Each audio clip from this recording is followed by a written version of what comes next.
12:21 a.m. Arctic darkness. Perpetual winter night 800 miles off Greenland's eastern coast. No sun for 3 months. Sea ice grinding against hull plating. 2 Freedom-class frigates, USS Sioux City and USS Billings, threading through frozen channels on a routine freedom of navigation transit. Minimal profile, minimal armament compared to destroyers. The kind of presence mission that looks insignificant on a tactical map. Ships built for presence, not power projection. Above the Arctic Circle, nothing is insignificant. Russian surveillance infrastructure spanning the Kola Peninsula is fully active. Infrared satellites tracking thermal signatures through polar night.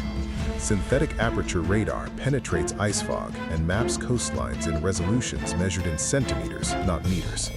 The cold that preserves equipment also makes heat sources, vehicle exhausts, building ventilation, missile motor preheating, glow like beacons against a frozen background. What looks empty to the human eye becomes a detailed tactical map when viewed through the electromagnetic spectrum. The geography that once protected now exposes. Dispersed launch sites require roads, and roads carve visible scars across tundra.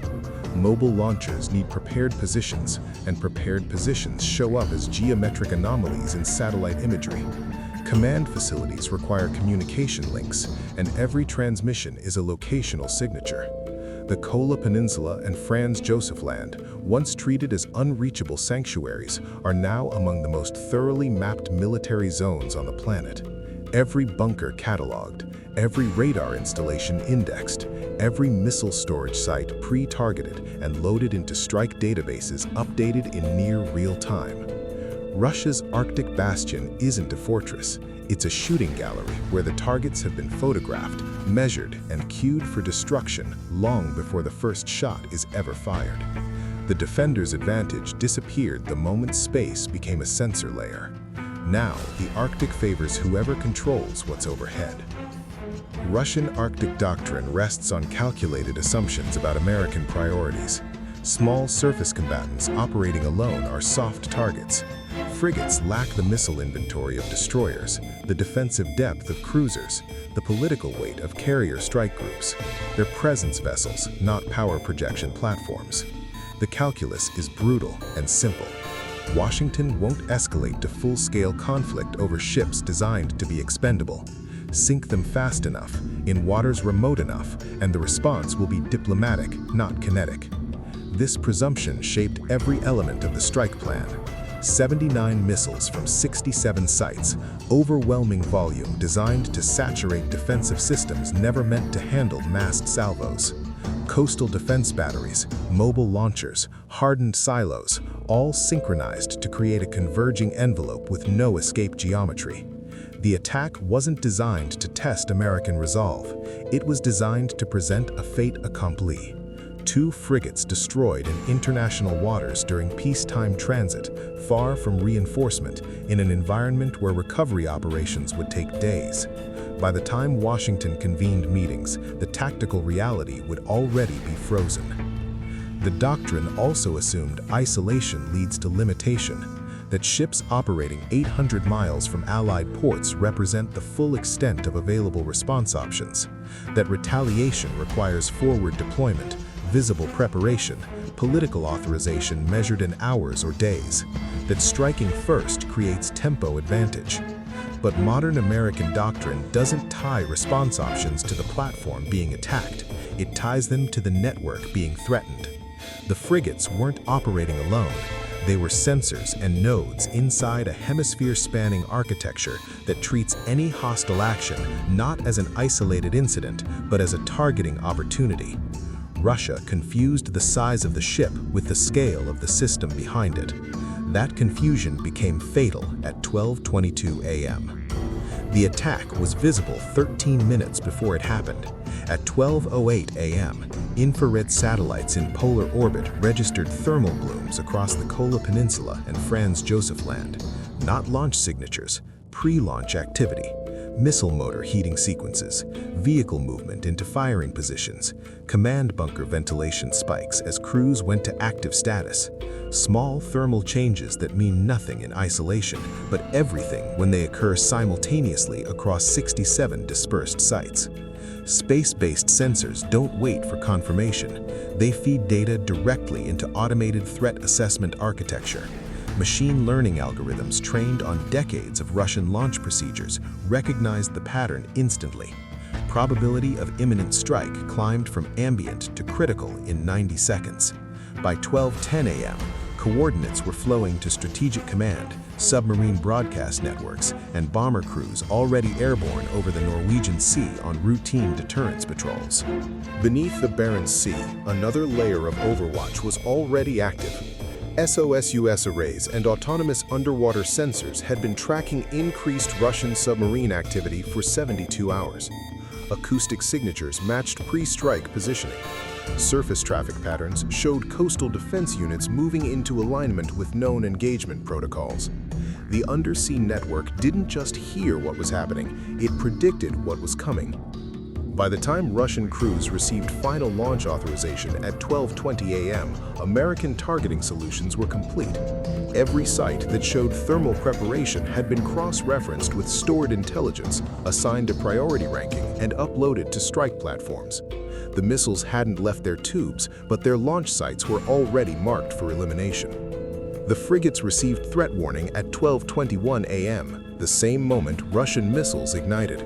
But the counterstrike authorization had been transmitted 40 seconds earlier. In networked warfare, the defender sees first and decides faster. The frigates can't win a firepower exchange. They know it. 79 inbound missiles against a combined magazine of 32 surface-to-air interceptors. The math is unforgiving. But survival isn't about matching volume, it's about denying targeting certainty. At 12:21 a.m., both ships execute pre-programmed defensive sequences that don't require human decision loops. Electronic warfare systems activate first, flooding radar frequencies with precisely calibrated noise. Not jamming, deception. False range gates, phantom velocity profiles, digital decoys that mimic radar cross-sections identical to actual hull signatures. Within seconds, Russian missile seekers see not 2 frigates, but 17 potential targets spread across 40 nautical miles of ocean. USS Sioux City deploys chaff canisters that blossom into metallic clouds, creating radar reflections larger than the ship itself. USS Billings launches Nulka hovering decoys that radiate electromagnetic signatures designed to pull terminal seekers away from actual steel. The frozen sea becomes a hall of mirrors where every reflection could be real and every real target looks like a reflection. Cooperative engagement links both ships into a single defensive network. Sioux City's radar tracks missiles targeting Billings. Billings's interceptors engage threats Sioux City detects but can't reach. Fire control becomes shared. One ship illuminates, the other kills. The system treats them as a single weapons platform with distributed sensors and magazines. Maximum speed into the ice field, thermal signatures reduced by sub-zero air and frozen spray coating superstructures. Hard maneuvering that forces missiles into fuel-expensive intercept geometries. Close-in weapon systems calibrated for final engagement inside 2 kilometers. They're not trying to destroy 79 missiles. They're buying 41 minutes for the system overhead to erase the threat at its source. The frigates are bait that refuses to die quietly. The decision to strike back was made months before the missiles launched. Pre-delegated authorities embedded in classified execute orders don't require real-time presidential authorization when hostile fire is confirmed against American forces. The legal framework already exists. The targeting protocols are already loaded. Human commanders don't deliberate, they validate what automated systems have already determined. At 12:21 a.m., threat confirmation triggers a sequence that runs faster than any conference call could convene. Space Force sensor data, submarine acoustic tracking, and frigate defensive posture feed into joint battle management systems that compare observed Russian activity against stored attack signatures. Pattern match confirmed in 4 seconds. threat level escalated to imminent in 6. Authorization to execute pre-planned response transmitted to strike platforms at 12 seconds after initial detection. No generals convened, no secure video calls with Washington. The machinery of retaliation operates at algorithmic speed because modern warfare happens faster than human cognition can track. Commanders monitor execution, they don't initiate it. The system is designed to remove hesitation from the loop, to ensure that the interval between being attacked and returning fire is measured in seconds, not minutes. At 12:22 a.m., Ohio-class submarines received validated strike orders. B-2 bomber crews over the Norwegian Sea updated target coordinates and received weapons release clearance. Space Force sensor cells confirmed real-time positioning of all 67 Russian launch sites and prioritized them by strategic value and structural hardness. Human authorization happened, but it happened when the execute order was signed and uploaded into battle management networks during a policy review 8 months ago. What looks like instant retaliation is actually pre-authorized response waiting for the trigger condition to be met. The trigger was met at 12:21 a.m. Everything after that was execution, not decision. At 12:24 a.m., 3 Ohio-class guided missile submarines break radio silence simultaneously. They've been positioned beneath the barren sea ice for 11 days, undetected, maintaining station in pre-calculated launch baskets that provide optimal geometry against Russian Arctic infrastructure. Each boat carries 154 Tomahawk cruise missiles in vertical launch tubes that were originally designed for ballistic nuclear weapons. Tonight, they're loaded for conventional precision strike. Launch authorization is a brief encrypted burst transmission, no acknowledgement required. Tubes begin flooding immediately. At 12:26 a.m., the first Tomahawk punches through thin ice and ignites, climbing into polar darkness at 10th real time. Within 90 seconds, 48 missiles are airborne, their turbofan engines driving them towards preloaded coordinates at 550 miles per hour, skimming terrain at altitudes measured in meters. The targeting priority is structural, not tactical. Command and control nodes first, radar installations second, communication relays third. The goal isn't to destroy launch sites, not yet. It's to blind and deafen the network that coordinates them. Every missile carries updated GPS coordinates corrected for real-time satellite positioning. Flight paths are deconflicted algorithmically to prevent fratricide and ensure overlapping arrival times that saturate defensive reactions. Russian early warning detects the launches at 12:28 a.m., but the detection is useless. The command centers that would coordinate intercept response are themselves already targeted. Air defense radars that would guide interceptor fighters are priority kills. By the time defensive systems recognize the threat geometry, the missiles are within engagement envelopes and descending toward impact. The submarines don't wait for battle damage assessment. They're already reloading targeting packages for Wave 2. In submarine warfare, you don't confirm kills. You just keep shooting until nothing shoots back. At 12:34 a.m., 2 B-2 Spirit stealth bombers already on station over the Norwegian Sea receive updated strike coordinates. They've been airborne for 6 hours on a routine deterrence patrol that suddenly became operational. Radar cross-sections smaller than a bird, infrared signatures suppressed to near ambient, flying at 40,000 feet through polar darkness where visual detection is impossible and electronic detection is nearly so. The first wave of Tomahawks created the entry corridor. Russian air defense radars along the Kola Peninsula are offline or degraded. Command nodes that would vector interceptors are burning or silent. The integrated air defense network that should make penetration suicidal now has gaps wide enough to fly a bomber through, and that's exactly what happens. At 12:41 a.m., bomb bay doors open.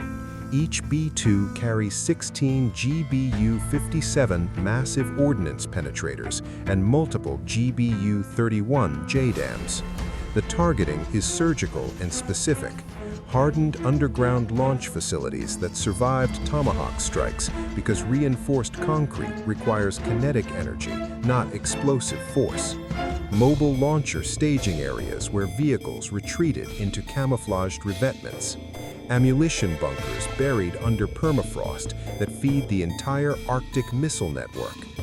Weapons fall in darkness, guided by GPS and inertial navigation, accurate to within 3 meters. No laser designation needed, no terminal guidance required. The bombs know where the targets are because satellites mapped them months ago and updated their coordinates 13 minutes ago. Impact begins at 12:43 a.m.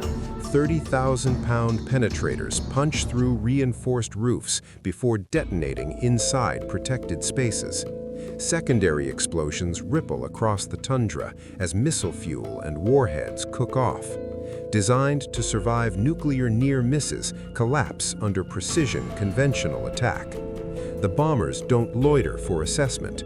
They're already turning south, leaving a grid of impact craters where Russia's northern launch capability used to exist.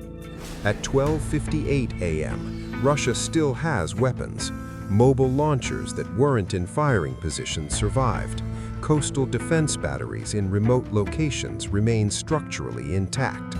Hundreds of missiles sit in undamaged storage. On paper, the Arctic bastion retains combat power. In reality, it's been lobotomized. Modern military capability isn't about individual weapons. It's about the network that aims them, coordinates them, and sustains them. Command centers don't just give orders, they fuse radar data, deconflict overlapping fire missions, synchronize timing windows, and manage logistics chains. Radar installations don't just detect, they feed a common operational picture that turns isolated sensors into a coherent surveillance grid. Communication nodes don't just transmit, they enable distributed forces to function as a unified system. All of that is gone. Surviving launchers can't communicate with command authority. Coastal radars operate in isolation, unable to share tracking data or receive targeting updates. Air defense systems default to autonomous mode, which makes them locally dangerous but strategically irrelevant. Ammunition depots that survived can't coordinate resupply because the transportation network and its digital management infrastructure were priority kills. The bastion hasn't been destroyed, it's been decomposed. What remains are individual components that can't coordinate, can't be directed, and can't be sustained. A missile battery without targeting data is scrap metal. A radar installation without a network to feed is just lighting itself up for follow-on strikes. Russia didn't lose weapons, it lost the architecture that turns weapons into military power. By 1:02 a.m., both frigates remain operational, still maneuvering through ice fields, defensive systems active. Above them, the Arctic surveillance grid shows exactly what Russia has left, nothing that matters. The Arctic is no longer contested, it's transparent. Every attempt Russia makes to rebuild command infrastructure will be visible from orbit before the first foundation is poured. Every mobile launcher that moves into position will be tracked from the moment it leaves garrison. Every communication node that activates will be cataloged, analyzed, and pre-targeted before it transmits its second message. Russia built its northern strategy on the assumption that distance and environment create operational sanctuary. That assumption is now operationally dead. The bastion doctrine depended on hardened sites being too expensive to strike and too remote to strike quickly. Both premises collapsed in 41 minutes. Hardened facilities proved vulnerable to precision munitions delivered by platforms Russia couldn't detect until impact. Remote geography proved irrelevant when submarines operate beneath your coastal waters undetected and bombers penetrate your airspace without triggering alarms. The recalculation is strategic, not tactical. Testing American resolve no longer means probing for responses. It means triggering automatic erasure of military capability built over decades. There's no limited engagement option when defensive systems are networked into offensive strike architectures that execute faster than diplomatic channels can even convene. The gap between surveillance and engagement has been compressed to seconds. The gap between attack and retaliation has been eliminated entirely. 2 frigates survived not because they were heavily armed, but because the system behind them treated their defense as an authorization to dismantle the threat at its source. Russia learned that modern American doctrine doesn't defend assets, it eliminates adversaries. The Arctic remains frozen, but the strategic map just thawed permanently. What was Russia's fortress is now America's sensor grid, and every Russian military movement inside it is simply selecting its own coordinates for the next strike package.